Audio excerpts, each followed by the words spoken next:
সাল থেকে সেই ধারাকে বইয়ে নিয়ে যাওয়া এবং বাবা যে আদর্শকে বুকে নিয়ে এলাকার পাশে থেকেছেন এবং সারা জীবন ভর নিঃস্বার্থভাবে কালীগঞ্জের মানুষের সুখ দুঃখ ভাগ করে নিয়েছেন এবং এলাকার উন্নয়ন করেছেন।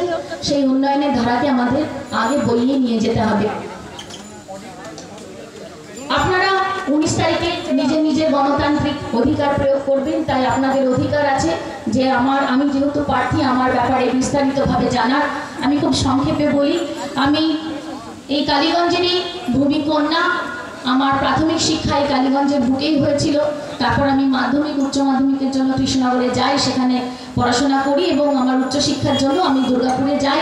সেখান থেকে আমি বিটেক ইঞ্জিনিয়ার কমপ্লিট করি এবং বিগত প্রায় 15 বছর আমি একটা আইটি কোম্পানিতে কাজ করেছি এবং বাবা চলে যাওয়ার পর যে শূন্যতার সৃষ্টি হলো এবং আপনারা জানেন যে 2018 সাল থেকে আমি যে টাউনটা ছিল 5 বছর জেলা পরিষদের মেম্বার ছিলাম এবং কালীগঞ্জের মানুষের প্রত্যেকটা এলাকায় যেহেতু বাবা বিধায়ক ছিল, বাবার সাথে সাথে প্রত্যেকটা অঞ্চলে গেছি, মিটিংয়ে মিছিলে অনুষ্ঠানে।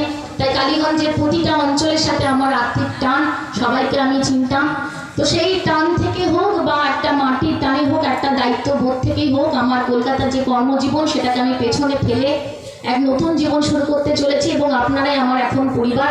আপনাদের আশ্বস্ত করতে চাই যে দায়িত্ব আমাদের মানবিক মুখ্যমন্ত্রী আমার ঘাড়ে তুলে দিয়েছেন। আপনারা যদি দোয়া আশীর্বাদ করুন, আমি আমার সর্বস্ব দিয়ে সেই দায়িত্ব পালন করব এবং এই কালীগঞ্জের বুকে থেকে আপনাদের উন্নয়নের কাজ করার চেষ্টা করব। আপনারা জানেন যে বিগত 14 বছর ধরে অক্লান্ত পরিশ্রম করে আমাদের মানবিক মুখ্যমন্ত্রী একটার পর একটা প্রকল্প দিয়ে বাংলার মানুষের জীবনের সাথে জুড়ে আছে এবং খুব ভালো কাজ করছেন।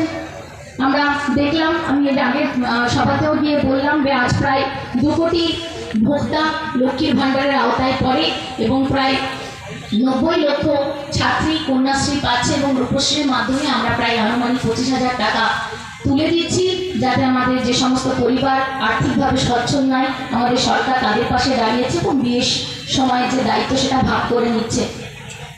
এই সরকার যারা জাতি ধর্ম বর্ণের হিসেব কখনো করেনি এবং সার্বিক উন্নয়নের চেষ্টা করেছে বাংলা জুড়ে।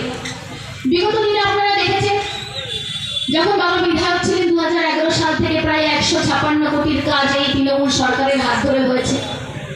কালীগঞ্জে যখন আপনারা হাঁটতে শুরু করবেন, আপনারা দেখবেন প্রত্যেক জায়গায় কলেজ, স্কুল, হসপিটাল এই সরকারের হাত দিয়েই তৈরি। এবং 2011 সাল থেকে তৃণমূল যখন এই কালীগঞ্জের ক্ষমতায় আসে, একটার পর একটা রাস্তাঘাট থেকে শুরু করে পানীয় জলের সমস্যা নিরাময় করার চেষ্টা করেছে, জায়গায় জায়গায় হাইমাস্ট লাইট, সর্বোপরি মানুষের জীবনযাত্রার মান উন্নত করার চেষ্টা করেছে। এমন একটা সরকার যারা জাতি ধর্ম বর্ণ নির্বিশেষে সবার কাজ করেছে, কোনোদিন কোনো ভেদাভেদ করেনি। একটার পর একটা মন্দির সংস্করণ থেকে শুরু করে মাদ্রাসার সংস্করণ আপনারা দেখেছেন। আজ আলিয়া বিশ্ববিদ্যালয় থেকে কত ডাক্তার ইঞ্জিনিয়ার বেরোচ্ছে। ঠিক সেইভাবে কালীঘাট থেকে শুরু করে বক্রেশ্বর থেকে শুরু করে দক্ষিণেশ্বরের যে স্কাইওয়াক নির্মাণ আমাদের দলের হাত ধরে, এবং রিসেন্টলি দীঘাতে একটা জগন্নাথ মন্দিরও দিদির হাত দিয়ে তৈরি হলো।